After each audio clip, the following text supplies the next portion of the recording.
안녕하세요. 저는 중학생 아들을 둔 30대 후반의 아줌마입니다.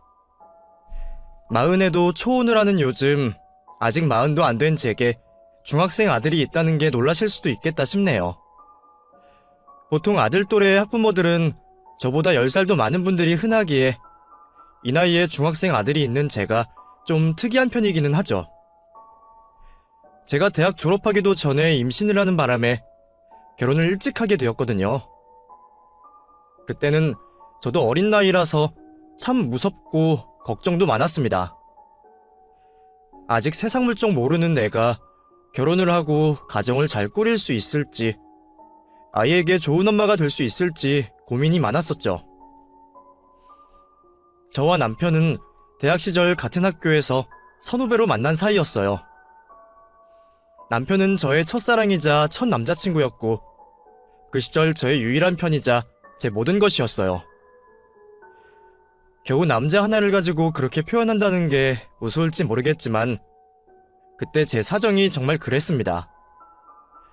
중학교 시절 부모님을 잃고 하루아침에 고아가 되면서 그 후로 저는 늘 혼자였거든요.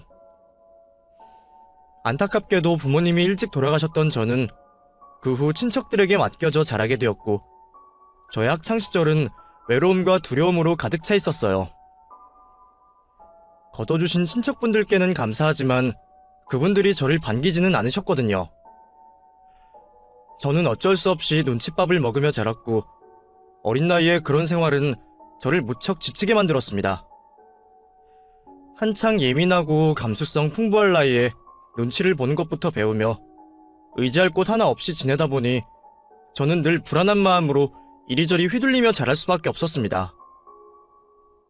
그런 제가 비뚤어지지 않은 게 다행일 정도였죠.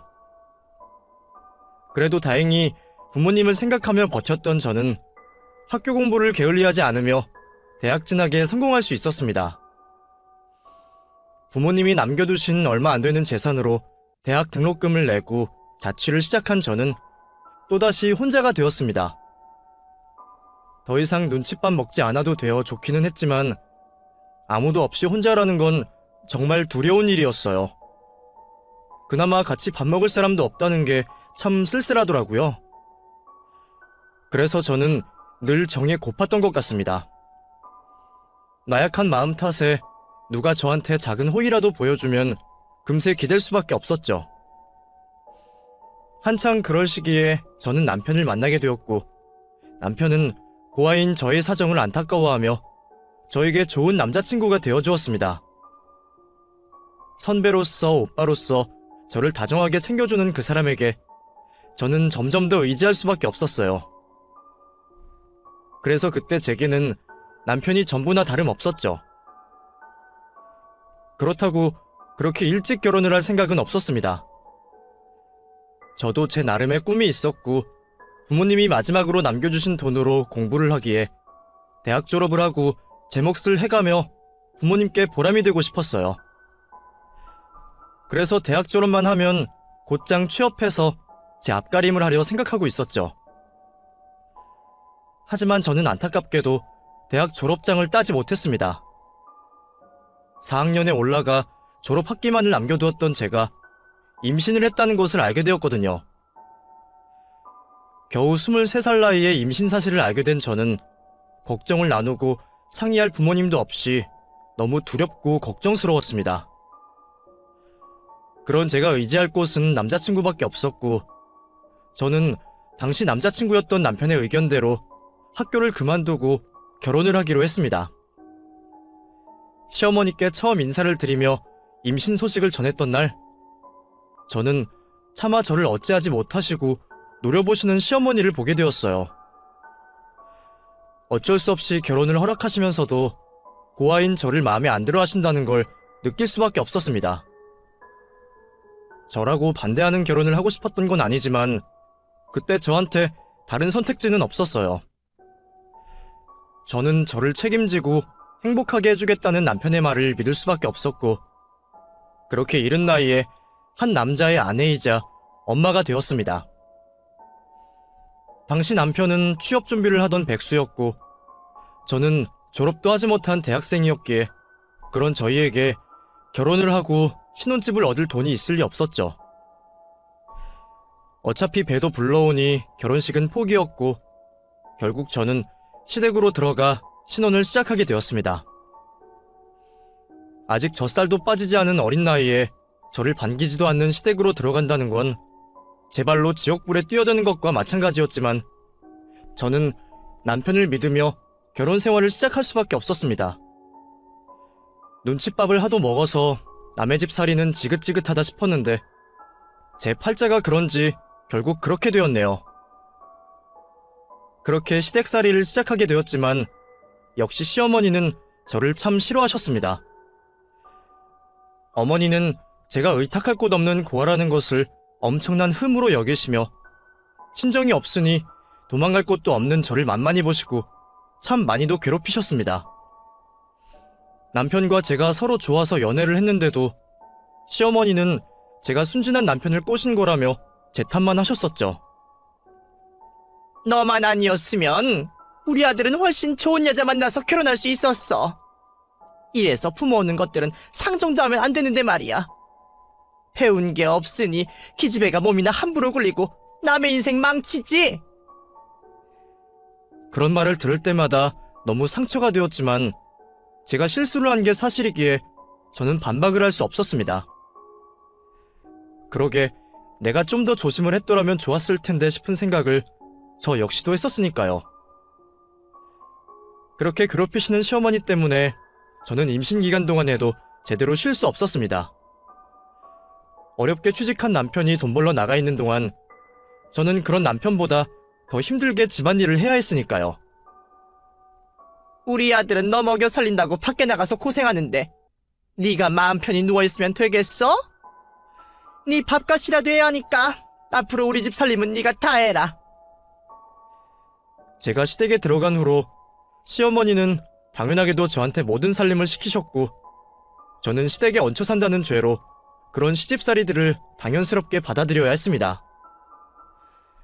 점점 불러오는 배로는 혼자 자리에서 일어서는 것도 힘든데 그 몸으로 눈 떠서부터 잠들 때까지 집안일을 해야 했으니 어떻게 힘이 안 들겠어요? 심지어 제대로 살림이라고 배워본 적 없던 저였으니 말입니다. 살림이라고는 남의 집 얹혀 지내며 눈치껏 설거지하고 청소한 거나 혼자 자취하며 지낸 게 전부였던 제가 시어머니와 시누이까지 4인 가족의 살림을 하기는 버거운 일이었습니다.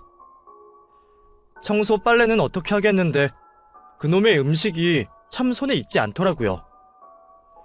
저도 혼자 살면서 사 먹어보기만 했으니 제가 뭘 하겠나요? 겨우 나물이나 무칠 줄 아는 제게 시어머니는 김장을 시키시는 분이셨습니다.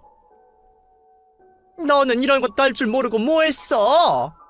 아무리 가르쳐줄 부모가 없었다고 해도 애가 눈치껏 할 줄은 알아야지. 배워먹은 것도 없는 게 눈치코치도 없으니 이걸 어디다 쓸 거야? 에이그, 우리 아들은 이런 모질이가 뭐가 좋다고 데리고 다녔을까? 너, 이거 죽이 되던 밥이 되던 너 혼자 해라. 혼자 다 해놓기 전까지는 오늘 잠도 못 잘 줄 알아. 알겠어? 그렇게 매일 욕먹고 혼나가면서 배우다 보니 어쩔 수 없이 음식이 빨리 늘기는 했네요.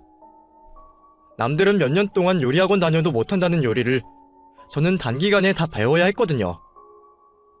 그마저도 시어머니가 가르쳐주시는 게 아니라서 저 혼자 책 보고 인터넷 뒤져보며 배웠었죠.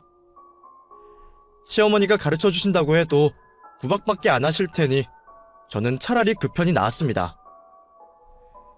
그래도 하다 보니 제가 요리에 재능이 있었는지 생각보다 손맛이 괜찮았어요. 늘 저더러 손도 느리고 둔하다고 구박만 하시던 시어머니도 제 요리 가지고는 타박을 안 하셨으니까요. 쿰뱅이도 구르는 재주가 있다 그러더니 네가 그래도 할 줄 아는 게 있긴 있구나. 음식은 꽤 하네. 처음에 시집 와서는 김치도 담글 줄 모르고 뭐 하나 제대로 하는 법이 없더니 거 봐라. 너도 하니까 다 되잖아. 이러니 내가 너를 혼을 안 낼 수가 있니? 앞으로 요리는 네가 다 돈 맡아서 하면 되겠다. 그 말이 칭찬은 아니시겠지만 그래도 제가 뭐 하나는 인정받았다는 생각에 저는 기뻤습니다. 이제 시작이겠지만 이러다 보면 시어머니도 언젠가는 저를 인정하시고 예뻐해 주실 날이 오지 않을까 기대했거든요. 하지만 그런 날은 결코 오지 못했습니다. 제가 아들을 낳자 어머니는 무척 좋아하셨습니다. 워낙 장남 아끼시는 분이라 손자가 생기신 게 기쁘셨던 것 같아요. 저는 그래서 어머니가 손자 낳느라 고생했다고 저를 격려라도 해주실까 싶었습니다. 하지만 제가 누워있는 꼴을 두고 보지 못하시는 시어머니 때문에 저는 산후조리도 제대로 할 수 없었어요. 아들 낳았다고 갑자기 팔자라도 필 줄 알았냐? 내 아들 인생 망친 년이 뭘 잘했다고 조리를 해? 나 때는 아들 낳고도 다음날 나가서 일을 했어. 너는 나보다 더 젊으니 훨씬 낫겠네.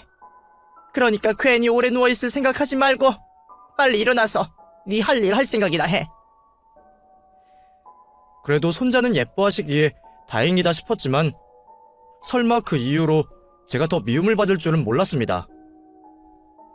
시어머니는 제가 제 아들을 안고 있는 것도 꼴보기 싫으신지 제가 아들과 다정이 있는 모습을 볼 때마다 저를 구박하시더니 언젠가부터는 가만히 있던 저를 쥐어박기까지 하시더라고요.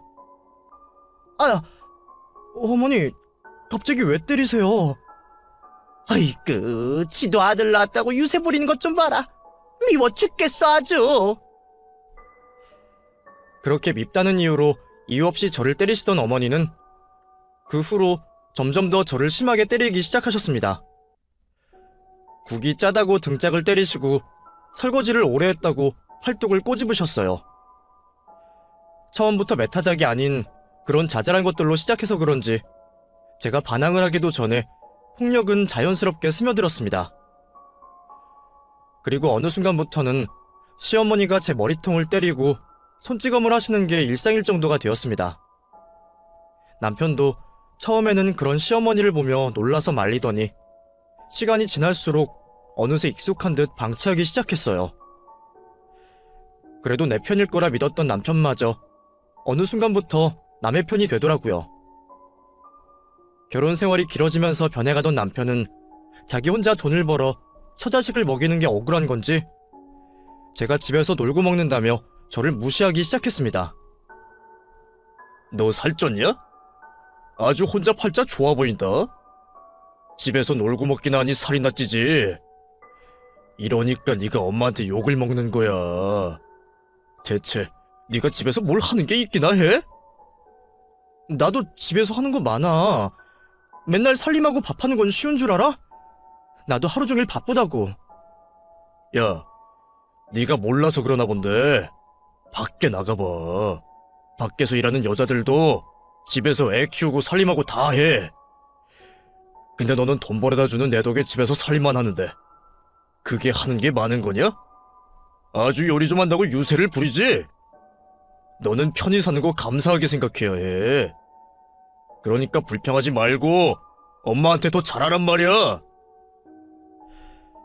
저도 아이 키워놓고 나가서 일을 하고 싶었어요. 손자 아끼시는 시어머니가 대신 아들을 봐주시면 저도 나가서 아르바이트라도 해서 돈벌이를 하고 싶었죠. 그런데 시어머니는 제가 손자 육아에 소홀한 게 싫으셨는지 아니면 아들 내조를 안 할까 걱정이셨는지 무슨 이유에선지 몰라도 저를 나가지 못하게 하셨습니다. 네가 나가서 벌어야 뭘 얼마나 번다고? 그런 생각할 시간에 집안일이나 잘하고 애나 잘 키워라. 네가 집에서 잘해야 남편이 마음 편히 바깥일을 하지. 괜히 돈 번다고 나대다가 네 남편 앞길 망치지 말고 너는 집에서 하던 일이나 잘해. 그리고 시어머니는 그런 저를 시댁식모 취급하며 일을 시키셨습니다. 친정이 없어서 만만하신지 늘 매타작을 하시면서 말이죠. 저는 매일 욕을 먹고 매를 맞으면서 온갖 집안일을 다 해야 했습니다. 매일 살림하면서 남편의 아들 챙기는 것도 버거운데 그 와중에 시누이네 반찬까지 해줘야 했거든요. 그나마 제 손맛이 괜찮다는 이유로 저는 그렇게 살았습니다. 일주일에 한 번씩 반찬에 김장에 명절과 제사 음식은 당연하고 심지어 매년 식구들 생일상도 제가 차려야 했습니다. 신우가 결혼한 뒤로는 신우 남편 생일까지 제가 차려야 했죠. 제 생일상도 제 몫이었습니다. 제 생일은 구실일 뿐 결국 시댁 식구들 모이기 위한 잔칫날에 불과했지만 그래도 내 생일날 모인 이후로 거칠의 인사 정도는 들을 수 있었기에 저는 그마저도 감사했습니다. 천에 고아라 내 생일도 축하받지 못할 제가 식구들과 둘러앉아 밥 한 끼라도 같이 먹을 수 있는 게 얼마나 감사한 일이겠어요. 물론 남편과 아들의 저희 세 식구만 있다면 제일 좋겠지만 마누라 무시하며 무심한 남편이 제 생일을 기억할 리도 없죠. 그래서 저는 그나마 어머니 덕에 제 생일이라도 챙길 수 있었던 거라 생각했어요.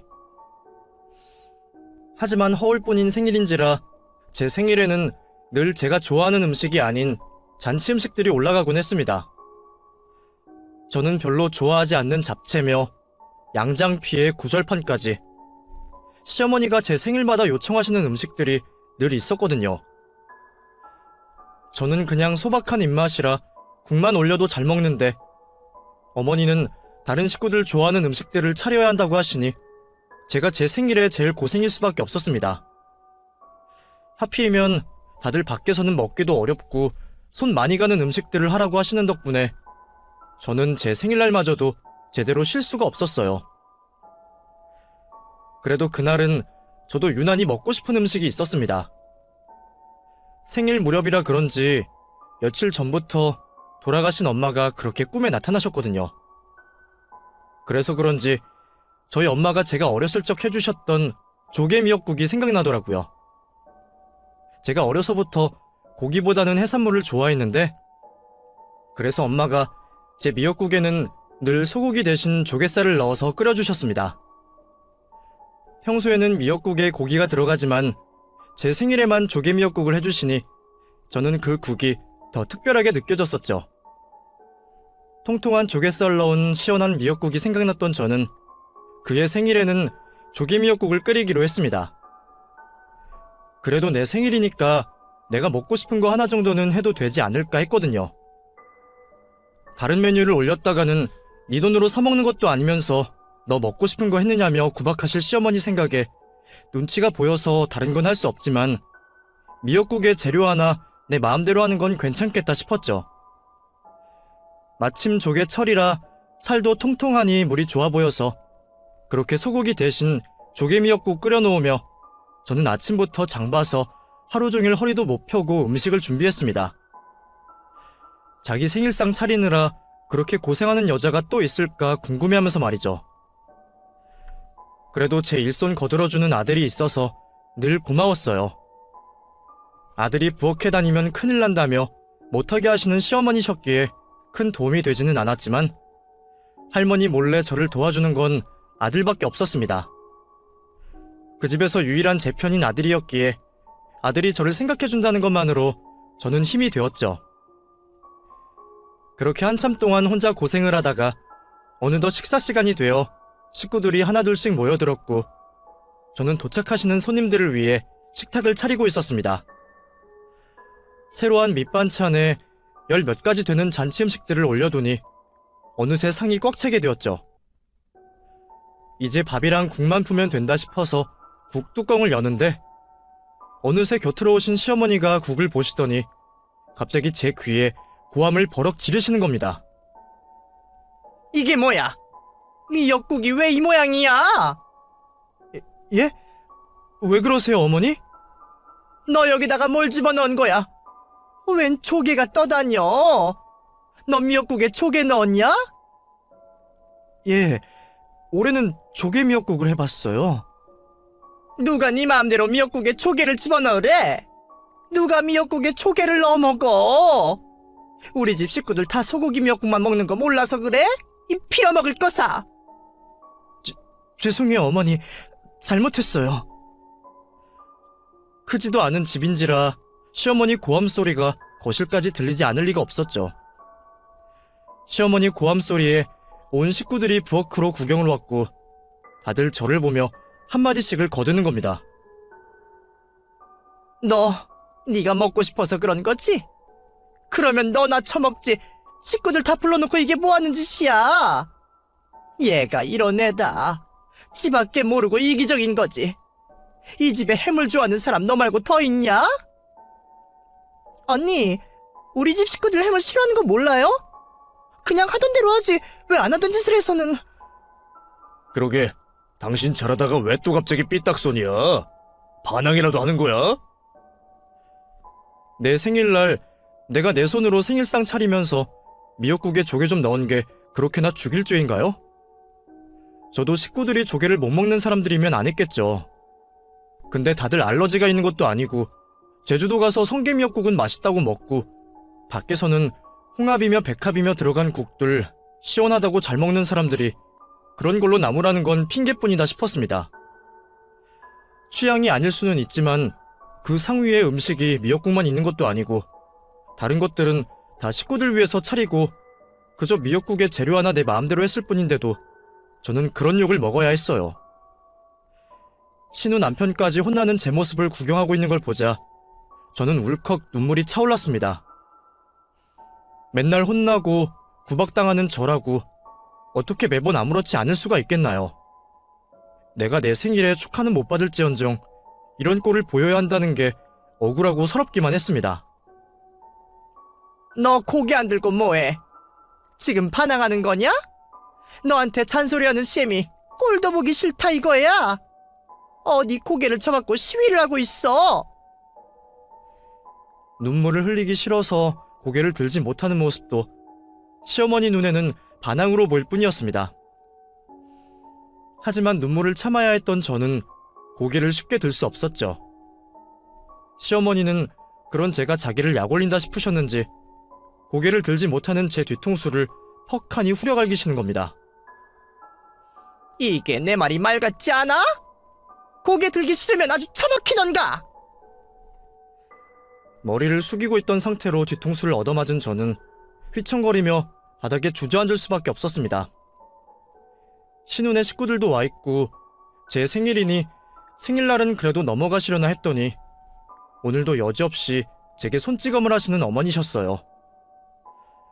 주저앉은 제가 그 충격에 더 말을 못하자 어머니는 저를 더 때리셨습니다. 다른 식구들도 모두 그 모습을 봤지만 저를 도와주는 사람은 아무도 없었죠. 신우와 신우 남편은 불편한 듯 자리를 피해버렸고 옆에 서 있던 남편마저 그 모든 게 제 잘못이라는 듯 혀를 차고 있었습니다. 그러기 진작에 잘 좀 하지. 남편은 자기 처가 맞고 있는데도 아무렇지 않은지 저를 때리는 시어머니 심정을 이해한다는 듯 혀를 차고 있었습니다. 순간 저는 시어머니의 매타작보다 남편의 그런 무심함에 마음이 더 아팠어요. 내가 이 사람들에게 가족이나 되는 건지 생일조차 축하받지 못하고 사람으로서 존중받지 못하는 내 삶이 무슨 의미가 있나 싶더라고요. 정말 아들만 없었으면 죽어버렸겠다 싶은 심정이 드는 그 순간 아들이 달려왔습니다. 다른 가족들이 저를 외면하는 와중에도 저를 걱정하던 유일한 제 편인 아들이 자기 할머니가 저를 때리는 걸 두고 보지 못하겠는지 기어이 할머니를 말리러 왔더라고요. 할머니 그만하세요. 엄마 때리지 마세요. 너는 가만히 있어. 네 엄마는 맞아야 정신 차리니까. 네 엄마한테는 내가 약이야. 하지만 시어머니는 귀여운 손자의 만류에도 저를 때리기를 멈추지 않으셨습니다. 아들은 할머니를 멈추려 애썼지만 소용없었어요. 때리지 마. 우리 엄마 때리지 말라고. 그리고 그 순간 소리 지르던 아들은 주먹을 꽉 쥔 채 신모의 얼굴을 가격했습니다. 그 모습에 저는 물론이고 지켜보던 남편과 다른 식구들까지 모두 놀라서 굳어버릴 수밖에 없었죠.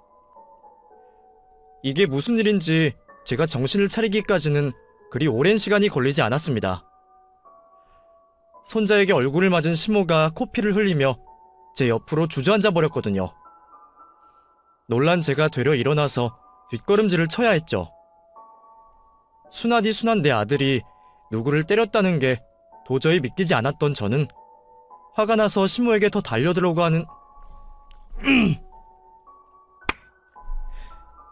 화가 나서 시모에게 더 달려들려고 하는 아들을 붙잡았습니다. 찬혁아, 안 돼. 그러지 마. 엄마 괜찮아. 뭐가 괜찮아? 할머니가 엄마 맨날 때리잖아. 그러니까 나도 할머니 때릴 거야.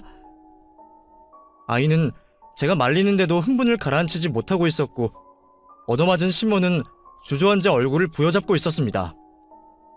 아이고, 나 죽는다. 아이고. 아프다고 바닥을 구르는 걸 보니 다행히 정신은 있으셔서 다행이다 싶었네요. 그제서야 가족들도 모두 뛰어와서 시모를 살피더군요. 어머 세상에, 지금 찬혁이가 엄마 때린 거야? 찬혁아, 너 왜 그래? 엄마 괜찮아? 언니는 진짜 애를 어떻게 키운 거예요? 쟤 완전 깡패 아니야. 야, 너 누가 사람을 때리래? 이찬혁! 너 누가 할머니한테 그러라고 그랬어? 너 아빠가 그렇게 키웠어? 어디 사람을 때려? 그것도 할머니를! 남편도 아들과 저를 밀치고 시모에게 달려가고 얼굴을 맞은 시모를 보며 다들 저와 제 아들을 욕했습니다. 그러자 아들은 더 악을 쓰며 소리를 질렀습니다. 그러면 할머니는? 사람이 사람 때리면 안 되는데 할머니는 우리 엄마 때려도 돼? 맨날 우리 엄마 때리고 구박하고, 방금도 우리 엄마가 맞는 건 다들 보고 있었으면서 내가 할머니 때리는 건 안 되는 거야? 우리 엄마가 얼마나 많이 맞았는지 알아? 당신들 다들 악마야. 왜 다들 우리 엄마만 괴롭혀? 당신들 다 죽어버렸으면 좋겠어. 이 자식이 이거 지금 어른들한테 무슨 말버릇이야? 순간 아들에게 손찌검을 하려는 남편을 보자 저는 눈이 돌아버렸습니다. 그동안 제가 얻어맞고 있을 때는 그러려니 하던 저도 제 아들이 맞는 건 도저히 볼 수가 없었거든요. 저는 아들에게 손을 대려는 남편을 밀치며 남편을 온몸으로 들이받았습니다. 지금 내 아들한테 뭐 하는 짓이야? 당신 내 아들한테 손 하나라도 까딱하면 나 정말 가만히 안 있을 거야. 이것들이 쌍으로 미쳤나? 오늘 아주 작정한 거야? 당신이랑 찬혁이랑 둘이서 무슨 짓이라도 하려고? 당신이야말로 뭘 잘했다고 애한테 그래? 당신도 당신 엄마 맞은 거 보고 눈 돌아가는데 내 아들은 뭐가 달라? 뭐? 지금 그걸 말이라고 하는 거야? 그렇다고 저 어린 게 지 할머니 때리는 게 잘하는 짓이야? 그럼 어머니가 그동안 나 때렸던 건 잘하는 짓이야? 나는 그동안 당신 가족들한테 무슨 짓을 당했는데. 나 어머니한테 매일같이 맞았어. 잘못하지도 않은 걸로 얻어맞고 친정 없다고 구박받으면서 살았어. 근데 당신 어머니가 겨우 이거 한 대 맞은 것 가지고 난리 피지 마. 고소를 하려고 해도 내가 하고 따져 물으래도 내가 할 일이야. 이 사람이 진짜 미쳤나? 너 갑자기 왜 이러는 거야? 진짜 돌았어? 이제 아주 집에서 쫓겨나고 싶어? 그래. 나 이제 정신이 번쩍 들어. 그러니까 쫓겨나기 전에 내가 나갈게. 근데 나도 마지막으로 뭐 좀 물어보자. 내가 당신이랑 결혼을 한 거야? 아니면 이 집에 종년으로 팔려온 거야? 나 팔려온 거야? 그럼 돈이나 줘. 돈이라도 받고 이 고생했으면 내가 억울하지도 않아. 근데 당신이 나한테 뭘 해줬어? 내가 이 고생하고 여태 이런 취급받고 살았던 건 전부 당신 때문이야. 그때 당신이 나 좋다고 쫓아다니지만 않았어도 내가 지금 이 고생하고 있겠어? 당신 때문에 내 인생이 망가진 거야. 근데 당신이 이제 와서 나한테 그런 소리 할 수 있어? 나도 이제 종노릇 못하겠으니까 우리 다 끝내자. 저는 우리 모자를 괴롭히려는 그 집 식구들을 밀쳐내고 제 아들을 데리고 그 집을 나오려고 했습니다. 찬혁아, 가서 중요한 것만 챙겨 나와. 엄마랑 나가자. 당신 지금 뭐 하는 짓이야? 그만 안 해? 그래, 아주 그만하자고. 나 당신이랑 이혼할 거야. 당신 식구들도 지긋지긋하고 당신이랑 더 이상 못 살겠어. 당신 이대로 나가면 진짜 끝이야. 네가 나랑 이혼해서 잘 살 수 있을 것 같아? 네가 돈이 있어, 친정이 있어, 뭐가 있어? 어차피 애 데리고 나가봐야 갈 곳도 없잖아. 지금이라도 용서 빌면 그냥 넘어가 줄 테니까 객기는 그쯤 무려. 다 끝내겠다며 나가려는 저를 붙잡으면서도 남편은 저한테 전혀 미안해하지 않았어요. 네가 나가봤자 어디 가겠냐는 그 말에 그동안 남편이 나를 어떻게 생각했는지 확실히 알 수 있었습니다.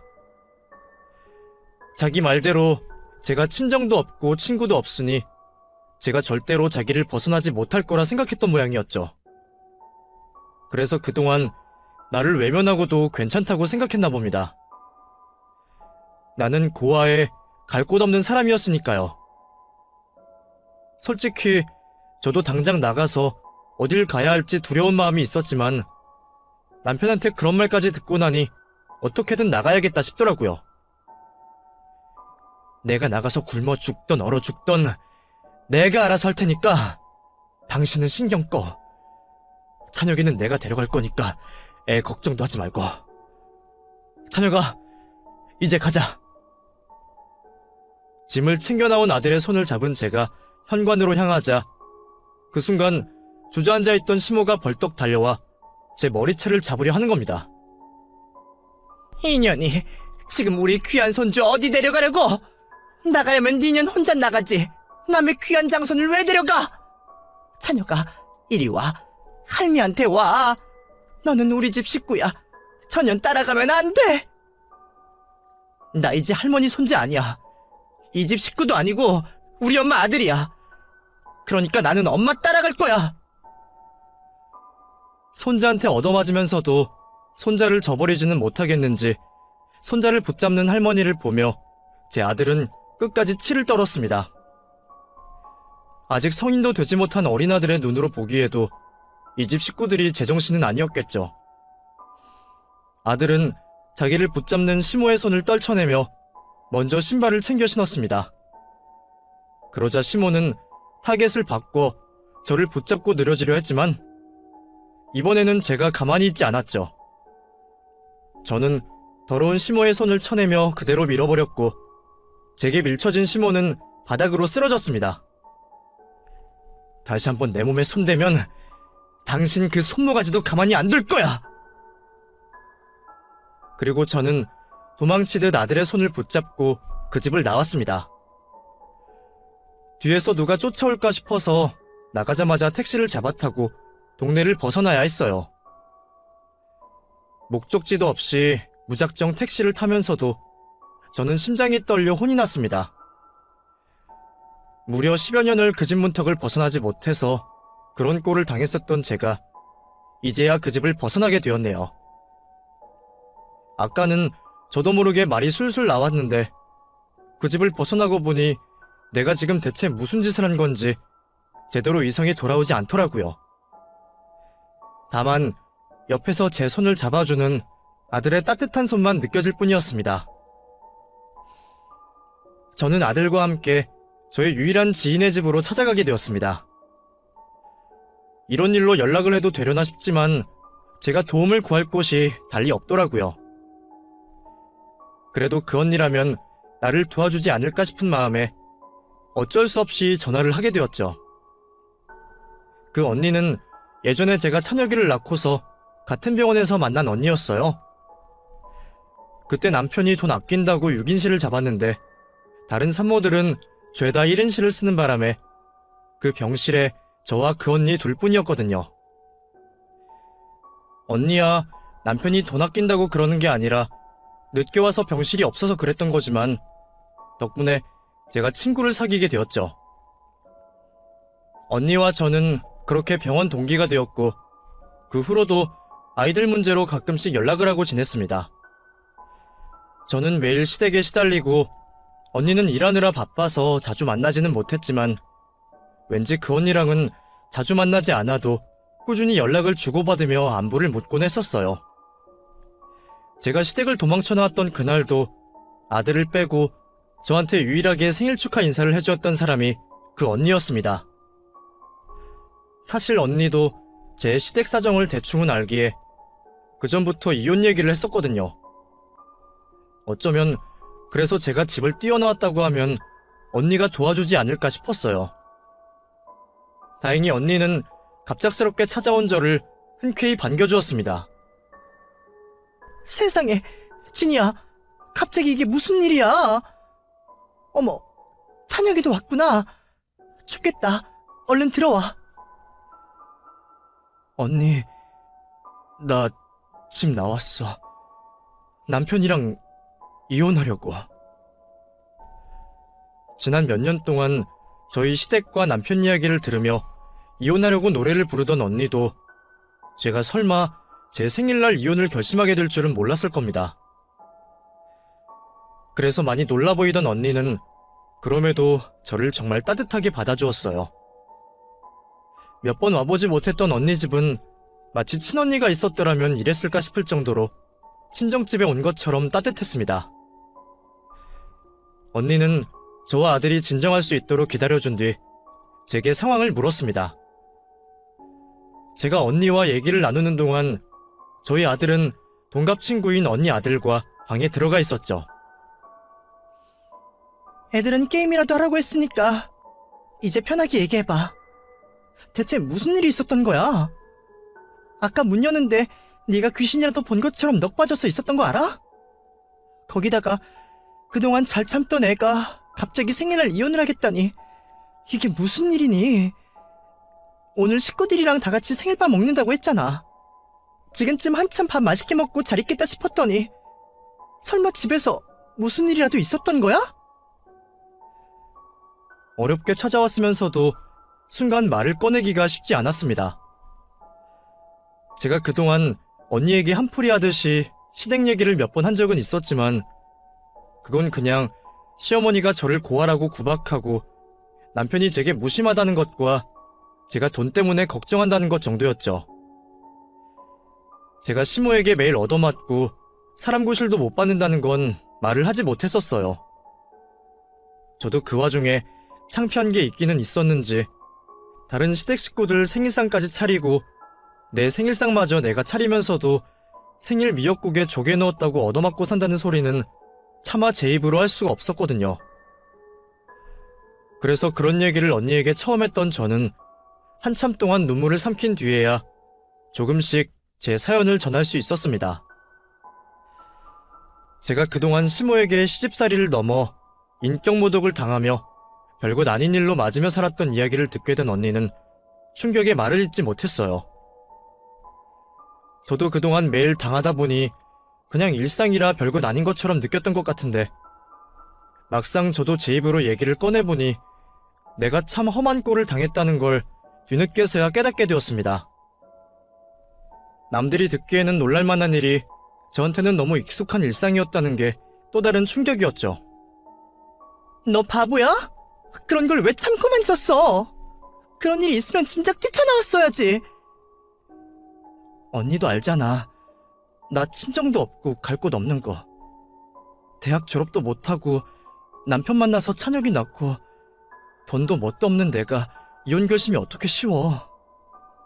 솔직히 오늘 찬혁이가 자기 할머니한테 그러지 않았더라면 나 오늘도 참았을 거야. 사람이 웃긴 게 그런 일을 계속 당하다 보면 익숙해지나 봐. 나 방금 언니한테 말하기 전까지는 내가 당한 일이 그렇게 특별한가 싶기까지 했었다? 근데 놀라는 언니 표정 보니까 내가 그동안 많이 참기는 했나 보다 싶네. 아유, 답답하. 순딩아. 누가 구하라고 그렇게 당하고만 살아. 남들 같았으면 진작 이혼하고 갈라섰어. 그리고 네가 왜 도움받을 곳이 없어? 오늘 나한테 도와달라고 찾아온 거 아니야?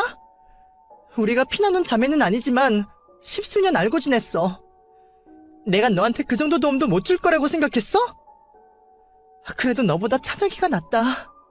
너는 바보같이 당하고만 살았는데 찬혁이 쟤는 이제 좀 컸다고 자기 엄마 지킬 줄도 안 해. 네가 그래도 자식 하나는 잘 키웠나 봐. 원래 옛말에 남편 복 지질이 없어도 자식 복 있으면 다 산다고 그랬어. 그러니까 너도 찬혁이만 있으면 잘 살 수 있어. 그 말이 저한테는 참 위로가 되었습니다.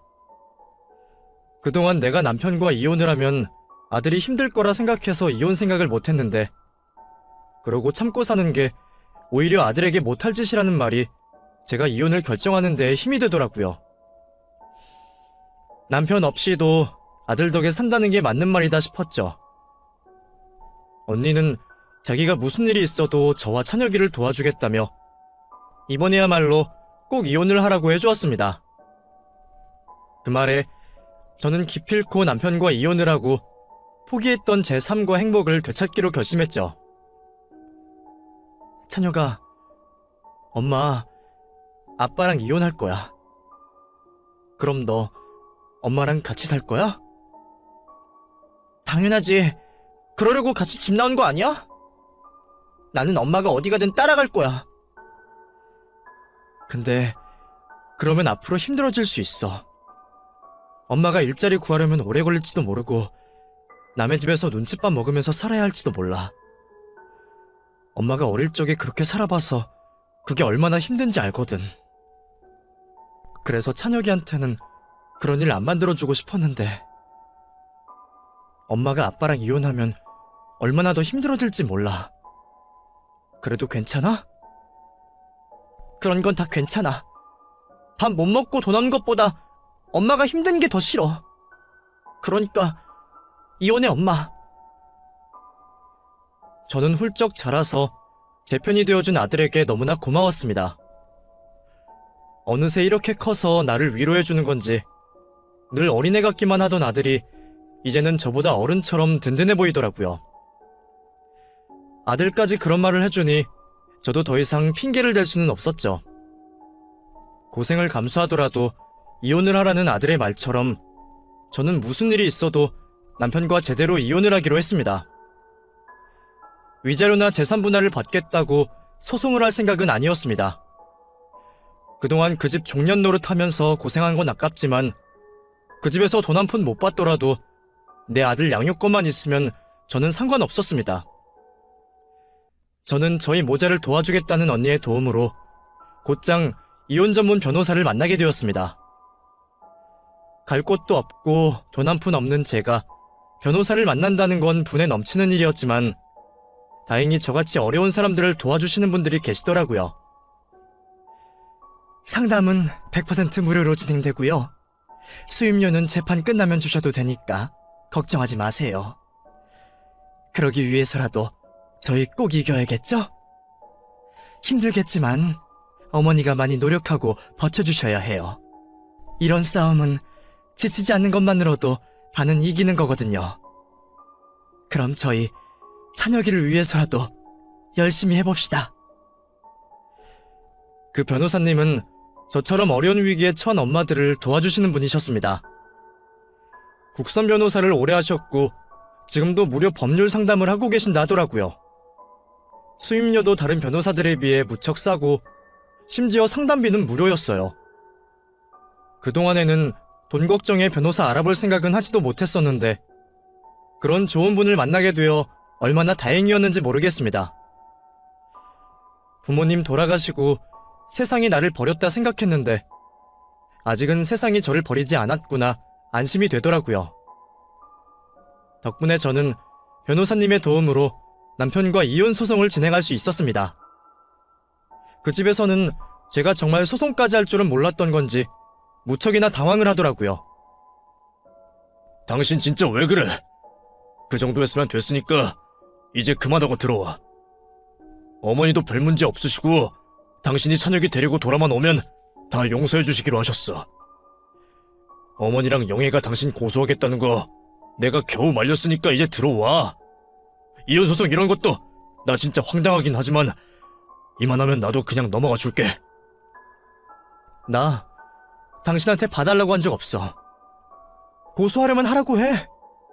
나도 진단서 다 받아놨고 맞고소하면 그만이야. 내가 이제 와서 그런 게 무섭겠어? 당신 끝까지 해보겠다 이거야? 당신 엄마 맞아? 찬혁이 생각은 안 해? 애를 생각해서라도 이혼은 안 되는 거지.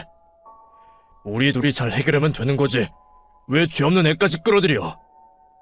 우리 찬혁이 아직 어른 되려면 한참 멀었어. 아직 내가 필요한 나이라고. 거기다가 당신이 무슨 수로 혼자 애를 키우려고 그래? 경제력 없으면 법원에서도 양육권 인정 못할걸? 그때까지 괜히 양육권 뺏기고 후회하지 말고 내가 받아준다고 할 때 적당히 해. 그래. 법원에서 뭐라고 할지 나도 참 궁금하네. 그러니까 당신도 나한테 말하지 말고 변호사나 구해. 법정에서 볼 때까지 연락하지 말고. 남편은 끝까지 저를 만만하게 보고 어떻게든 저를 구슬려 보려 했지만 저도 이제는 그런 말에 겁을 먹거나 흔들리지 않았습니다. 변호사님이랑 이미 그런 얘기들은 전부 끝마친 상태였거든요. 경제력이 없으면 아이를 데려가기 힘든 건 맞지만 저 같은 경우에는 찬혁이가 어린 나이도 아니고 아이의 의사가 제일 중요했습니다. 그리고 저도 이혼만 하면 무슨 일이든 할 수 있으니 경제력도 큰 문제가 아니었어요. 남편은 저를 미련 반푼이로 생각하니 자신만만한 거겠지만 결국 참는 자가 이기는 법이었습니다. 법원에서는 결국 죄 없는 제 편을 들어주셨거든요. 저는 남편에게서 50%의 재산 분할을 받게 되었고 시모에게서 정신적, 육체적 피해 보상에 대한 위자료를 청구할 수 있었습니다. 그리고 아들의 의견에 따라 아이의 양육권은 제가 가져가기로 했죠. 판결을 받고서도 남편은 받아들일 수 없다며 난리를 피웠지만 감정에 호소한다고 해서 결과가 달라질 일은 없었습니다. 덕분에 저는 변호사님께 수임료도 무사히 드릴 수 있었고 아들과 함께 새 출발할 수 있는 돈까지 받아내게 되었어요. 변호사님이 아니었더라면 돈 한 푼 못 받고 겨우 이혼만 하기에도 힘들었을 텐데 제게는 정말 은인이셨습니다. 이혼을 하고서 생각해보니 저한테 든든한 지원군이 꽤 많았더라고요. 재판을 도와주신 변호사님과 저를 안전하게 집에서 지낼 수 있게 해준 언니, 그리고 작은 몸으로 엄마를 지키려고 노력한 저희 아들까지. 제 편은 이렇게나 많았습니다. 그걸 그동안 저만 모르고 외롭고 어두운 감옥에서 10수년을 보냈었네요. 덕분에 이제라도 자유를 얻은 게 정말 다행이었죠. 그렇게 오랜 세월 고통받았던 만큼 저도 이제는 더 이상 힘들지 않고 행복해지고 싶었습니다. 그 후로 저는 재산 분할받은 돈으로 아들과 함께 지낼 방을 얻고 집 근처에 작은 가게를 얻게 되었습니다.